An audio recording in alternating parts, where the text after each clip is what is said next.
आकाशवाणी भोपाल से प्रस्तुत हैं प्रादेशिक समाचार।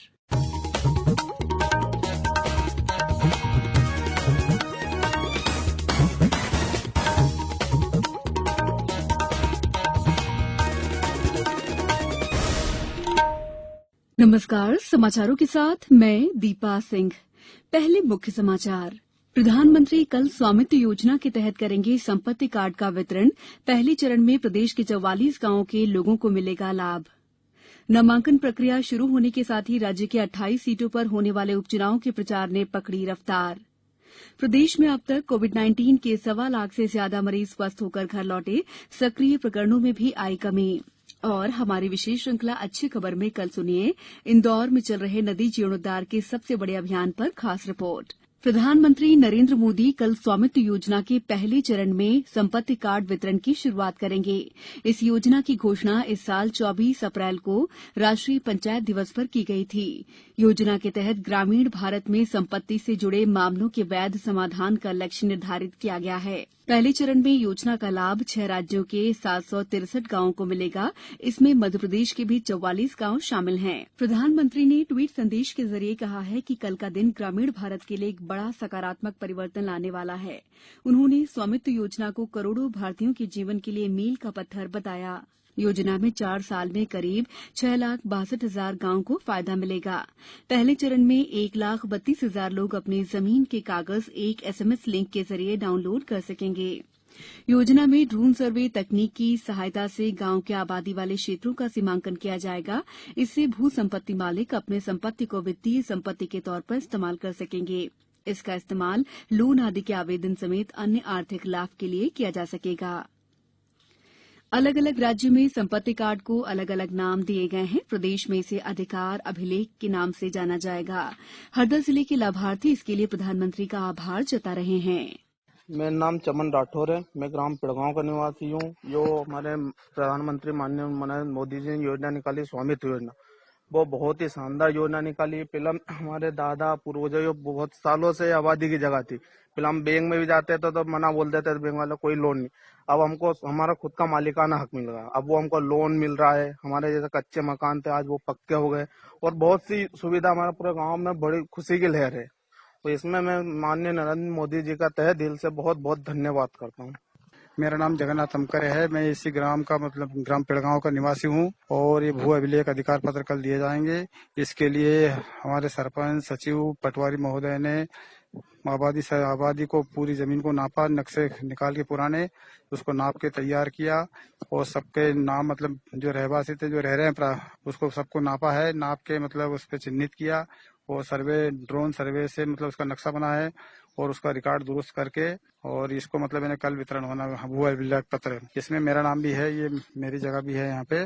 उसके कल पट्टे मिलेंगे, ये अधिकार पत्र मिलेगा कल 11 तारीख को। इसलिए हमारे प्रधानमंत्री जी को बहुत बहुत धन्यवाद। इन्होंने प्रदेश में 28 सीटों पर होने वाले उपचुनाव की नामांकन प्रक्रिया शुरू होने के साथ ही चुनाव प्रचार भी रफ्तार पकड़ने लगा है। भाजपा द्वारा आज मंडल सम्मेलनों का आयोजन किया गया। इन्हें केंद्रीय मंत्री थावरचंद गहलोत, फग्गन सिंह कुलस्ते, मुख्यमंत्री शिवराज सिंह चौहान, पार्टी के प्रदेश अध्यक्ष विष्णुदत्त शर्मा, राष्ट्रीय महामंत्री कैलाश विजयवर्गीय, सांसद ज्योतिरादित्य सिंधिया सहित वरिष्ठ नेताओं ने संबोधित किया। मंदसौर की सुवासरा विधानसभा क्षेत्र के सीतामऊ में कार्यकर्ताओं से केंद्रीय मंत्री थावरचंद गहलोत ने चुनाव में कोविड नियमों का पालन करने की अपील की। मैंने अपील मेरे भाषण में कर दी कि कोविड का टाइम है, कोरोना के पीरियड में कोरोना से बचते हुए 2 गज की दूरी रखते हुए मास्क लगा करके और बार बार हाथ धोते हुए मतदान करने के लिए जाने की जरूरत है। मतदान करने के लिए जरूर जाएं और मतदान करें। श्री गहलोत कल आगरमालवा में कार्यकर्ताओं से रूबरू होंगे। मुख्यमंत्री शिवराज सिंह चौहान ने अशोकनगर जिले के सहोदरी में कार्यकर्ता सम्मेलन में भाग लिया। इस दौरान उन्होंने पूर्ववर्ती कांग्रेस सरकार पर कई गंभीर आरोप लगाए। उधर ग्वालियर में पार्टी के प्रदेश अध्यक्ष विष्णुदत्त शर्मा ने पत्रकारों को संबोधित करते हुए उपचुनाव वाली सभी 28 सीटों पर जीत का दावा किया। कांग्रेस की ओर से पूर्व मुख्यमंत्री कमलनाथ कल अशोकनगर के राजपुर में आम सभा को संबोधित करेंगे। जिन सीटों पर उपचुनाव होना है वहां मतदाता जागरूकता की गतिविधियां चलाई जा रही हैं। अशोकनगर से हमारे संवाददाता ने बताया कि मतदान प्रतिशत बढ़ाने के लिए आज शहर में जागरूकता रैली निकाली गई। यहां मतदाताओं को 3 नवंबर को आवश्यक रूप से वोट देने की शपथ भी दिलाई गई। उधर राजगढ़ जिले की ब्यावरा सीट पर होने वाले उपचुनाव में स्वीप प्लान के तहत पोस्टर स्लोगन प्रतियोगिताएं आयोजित की जा रही हैं। विधानसभा उपचुनाव के व्यय प्रेक्षक आज शिवपुरी पहुंचे। वहीं मुरैना में आज पुलिस अधिकारियों की एक अहम बैठक हुई, जिसमें अंबाह, मेहरगांव और अटेर के थानों के प्रभारी शामिल हुए। समाचारों में वक्त है ब्रेक का। कोविड-19 से बचाव और सुरक्षित रहने के 3 उपाय। मास्क लगाएं, 2 गज दूरी है जरूरी, सुरक्षित दूरी रखें, हाथ और मुंह साफ रखें।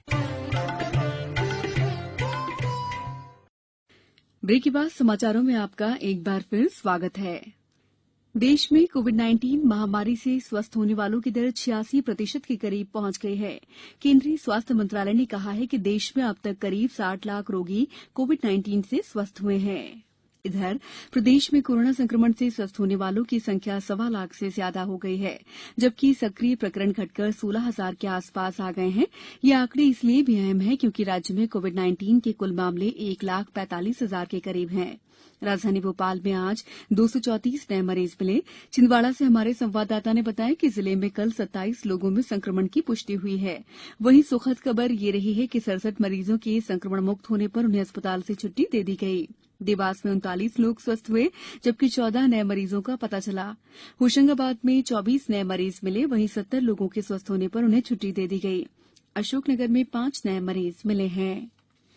कोरोना से बचाव के लिए प्रधानमंत्री द्वारा शुरू किए गए जन आंदोलन को व्यापक समर्थन मिल रहा है और समाज में जागरूकता लाने के लिए प्रयास तेज हो गए हैं। इसी कड़ी में पूर्व अंतर्राष्ट्रीय हॉकी खिलाड़ी और कोच मीर रंजन नेगी ने लोगों से कोरोना से बचाव के उपाय अपनाने की अपील की। ये बहुत जरूरी है कि आप मास्क पहनें। मास्क आपको बहुत जबरदस्त प्रोटेक्शन देता है। आप कहीं भी बाहर निकलें तो बिना मास्क के नहीं जाए। मुख्यमंत्री शिवराज सिंह चौहान ने प्रदेश में धान और अन्य फसलों की खरीदी के संबंध में की जा रही व्यवस्थाओं की समीक्षा की। बैठक में कृषि और खाद्य विभाग को निर्देशित किया गया कि खरीदी के लिए किसानों की सुविधा अनुसार आवश्यक व्यवस्थाएं की जाएं। इस दौरान श्री चौहान ने कहा है कि समर्थन मूल्य पर किसान की पूरी उपज खरीदी जाए। बैठक में धान की खरीदी, किसानों को राशि के भुगतान और उपार्जित धान के भंडारण के संबंध में विस्तार से चर्चा की गई। आज विश्व मानसिक स्वास्थ्य दिवस है। इस अवसर पर लोगों के मानसिक स्वास्थ्य को बेहतर बनाने, अवसाद मुक्त करने और तनाव दूर करने के संबंध में वर्चुअल माध्यम से संगोष्ठी और परिचर्चा जैसे कार्यक्रम आयोजित किए गए। खंडवा जिले के हेल्थ वेलनेस सेंटर पर मानसिक रोगों के बारे में जानकारी दी गई। वहीं देवास में इस मुद्दे पर जागरूकता लाने के लिए विभिन्न कार्यक्रम आयोजित किए गए।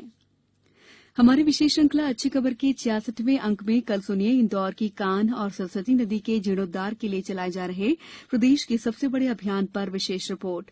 अच्छी खबर में आप हर रविवार रूबरू होते हैं प्रदेश के किसी भी इलाके की उस खबर से जो सकारात्मक है और समाज को दिशा देने में मददगार हो सकती है। अब कुछ समाचार संक्षेप में। केंद्रीय मंत्री रामविलास पासवान का आज पटना में अंतिम संस्कार किया गया। श्री पासवान का निधन गुरुवार को हो गया था। पंजाब में वाहन मार्च के दौरान मुरैना जिले के सेना हवलदार उपेंद्र सिंह तोमर का ब्रेन हैमरेज होने से निधन हो गया। श्री तोमर का आज गृहग्राम तरसमा में पूर्ण सैन्य सम्मान के साथ अंतिम संस्कार किया गया। सागर पुलिस अधीक्षक ने जिले के देवरी थाना में पदस्थ प्रोबेशनरी सब इंस्पेक्टर को निलंबित कर दिया है। एसआई पर रिश्वत लेने का आरोप था। पन्ना में बेशकीमती सागौन की लकड़ी अवैध तस्करी करते हुए एक पिकअप वाहन जब्त किया गया। उमरिया जिले के बांधवगढ़ में 2 नवजात बाघ शावक मृत मिले। अंतर्राष्ट्रीय बालिका दिवस के अवसर पर सीहोर जिले में 9 से 11 अक्टूबर तक 3 दिवसीय कार्यक्रमों का आयोजन किया जा रहा है। अंत में मुख्य समाचार एक बार फिर। प्रधानमंत्री कल स्वामित्व योजना के तहत करेंगे संपत्ति कार्ड का वितरण। पहले चरण में प्रदेश के 44 गांवों के लोगों को मिलेगा लाभ। नामांकन प्रक्रिया शुरू होने के साथ ही राज्य के 28 सीटों पर होने वाले उपचुनाव के प्रचार ने पकड़ी रफ्तार। प्रदेश में अब तक कोविड-19 के 1.25 लाख से ज्यादा मरीज स्वस्थ होकर घर लौटे। सक्रिय प्रकरणों में भी आई कमी। और हमारी विशेष श्रृंखला अच्छी खबर में कल सुनिए इंदौर में चल रहे नदी जीर्णोद्धार के सबसे बड़े अभियान पर खास रिपोर्ट। इस बुलेटिन में बस इतना ही। एक अपील, मास्क और 2 गज की दूरी, हाथ धोना भी है जरूरी। नमस्कार।